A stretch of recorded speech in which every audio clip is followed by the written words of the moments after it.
ഫെബ്രുവരി 19. നിർഭയം സാക്ഷി നൽകാം. മത്തായി 10:26-33. നിങ്ങൾ അവരെ ഭയപ്പെടേണ്ട, എന്നാൽ മറഞ്ഞിരിക്കുന്നതൊന്നും വെളിപ്പെടാതിരിക്കുകയില്ല, നിഗൂഢമായിരിക്കുന്നതൊന്നും അറിയപ്പെടാതെ ഇരിക്കുകയുമില്ല. അന്ധകാരത്തിൽ നിങ്ങളോട് ഞാൻ പറയുന്നവ പ്രകാശത്തിൽ പറയുവിൻ, ചെവിയിൽ മന്ത്രിച്ചത് പുരമുകളിൽ നിന്ന് ഘോഷിക്കുവിൻ. ശരീരത്തെ കൊല്ലുകയും ആത്മാവിനെ കൊല്ലാൻ കഴിവില്ലാതിരിക്കുകയും ചെയ്യുന്നവരെ നിങ്ങൾ ഭയപ്പെടേണ്ട, മറിച്ച് ആത്മാവിനെയും ശരീരത്തെയും നരകത്തിനിരയാക്കാൻ കഴിയുന്നതിനെ ഭയപ്പെടുവിൻ. ഒരു നാണയത്തുട്ടിന് 2 കുരുവികൾ വിൽക്കപ്പെടുന്നില്ലേ? നിങ്ങളുടെ പിതാവിൻ്റെ അറിവ് കൂടാതെ അവയിൽ ഒന്നും പോലും നിലപതിക്കുകയില്ല. നിങ്ങളുടെ തലയിലെ ഓരോ മുടിയും എണ്ണപ്പെട്ടിരിക്കുന്നു. അതിനാൽ ഭയപ്പെടേണ്ട, നിങ്ങൾ അനേകം കുരുവികളെക്കാൾ വിലയുള്ളവരാണല്ലോ.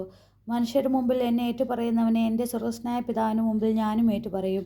മനുഷ്യരുടെ മുമ്പിൽ എന്നെ തള്ളിപ്പറയുന്നവനെ എൻ്റെ സ്വർഗ്ഗസ്ഥനായ പിതാവിന് മുമ്പിൽ ഞാനും തള്ളിപ്പറയും. പ്രാർത്ഥന. കർത്താവായ ഈശോയെ, അങ്ങേക്ക് സാക്ഷ്യം നൽകുവാൻ ഞങ്ങളെ വിളിച്ചതിനെ ഓർത്ത് ഞങ്ങൾ നന്ദി പറയുന്നു. അങ്ങേക്ക് സാക്ഷ്യം നൽകുന്നതിൽ ഭയത്തിന് സ്ഥാനമില്ല എന്ന് ഞങ്ങളെ ഓർമ്മിപ്പിക്കുന്നുവല്ലോ. അങ്ങയുടെ പരിപാലനയിൽ ഞങ്ങൾ വിശ്വസിക്കുന്നു. അങ്ങയെ പ്രഘോഷിക്കുന്നത് വഴി ഞങ്ങൾക്കുണ്ടാകുന്ന ശാരീരിക പീഡനങ്ങളെയും ഭൗതിക നഷ്ടങ്ങളെയും തിരുമുമ്പിൽ സമർപ്പിക്കുന്നു. ശരീരത്തിൻ്റെതിനേക്കാൾ ആത്മാവിൻ്റെ സുരക്ഷിതത്വത്തിന് പ്രാധാന്യം നൽകി ജീവിക്കുവാൻ ഞങ്ങളെ അനുഗ്രഹിക്കണമേ.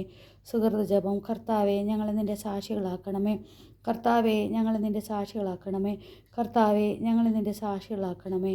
നമ്മുടെ കർത്താവായ മിശിഹായ്ക്ക് സ്തുതി.